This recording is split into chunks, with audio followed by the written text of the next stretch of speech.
തിരുവനന്തപുരം പാപനാശം ആലിയിറക്കം ബീച്ചിൽ കടലിലകപ്പെട്ട ബംഗളൂരു സ്വദേശിക്ക് രക്ഷകരായി ഫയർഫോഴ്സും ടൂറിസം പോലീസും സുഹൃത്തിനൊപ്പം വിനോദയാത്രയ്ക്ക് എത്തിയതായിരുന്നു ബംഗളൂരു സ്വദേശി. കടലിൽ കുളിക്കാനിറങ്ങിയപ്പോഴാണ് തിരയിൽ അകപ്പെട്ടു പോയത്.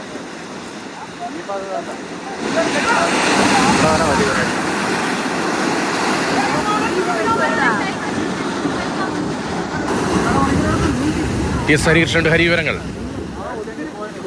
പ്രകാശ് എന്നാണ് ഈ അപകടത്തിൽപ്പെട്ട ആളിന്റെ പേര്. ബംഗളൂരു സ്വദേശിയാണ്. 27 വയസ്സാണ് പ്രായം. ഇന്ന് രാവിലെ 9 മണിക്കാണ് ഈ അപകടം ഉണ്ടാകുന്നത്. ഈ അപകടം സുഹൃത്തിനൊപ്പം എത്തിയതാണ് വിനോദസഞ്ചാരത്തിനായി.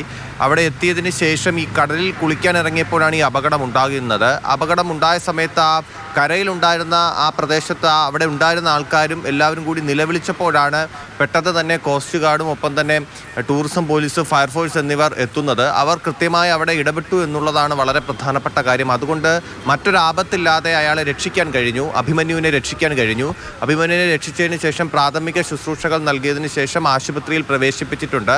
അപ്പോഴും ഈ ഫയർഫോഴ്സ് ഉദ്യോഗസ്ഥരും അവിടുത്തെ കോസ്റ്റ് ഗാർഡും ഒക്കെ പറയുന്ന ഒരു പ്രധാനപ്പെട്ട കാര്യം, ഈ മുന്നറിയിപ്പ് ബോർഡുകളൊക്കെ അവിടെ വച്ചിട്ടുണ്ട് ഈ കടലിൽ ഇറങ്ങരുത്, അപകട സാധ്യതയുള്ള സ്ഥലങ്ങളിൽ. അപ്പോൾ അങ്ങനെയുള്ള ആ ബോർഡുകൾ കാണുമ്പോൾ അത് അനുസരിക്കണമെന്നുള്ള ഒരു മുന്നറിയിപ്പ് കൂടി അവർ ആവർത്തിച്ച് നൽകുന്നുണ്ട്. ശരി, ടി എസ് ഹരികൃഷ്ണയാണ് വിവരങ്ങൾ നൽകിയത്. തിരുവനന്തപുരത്ത്.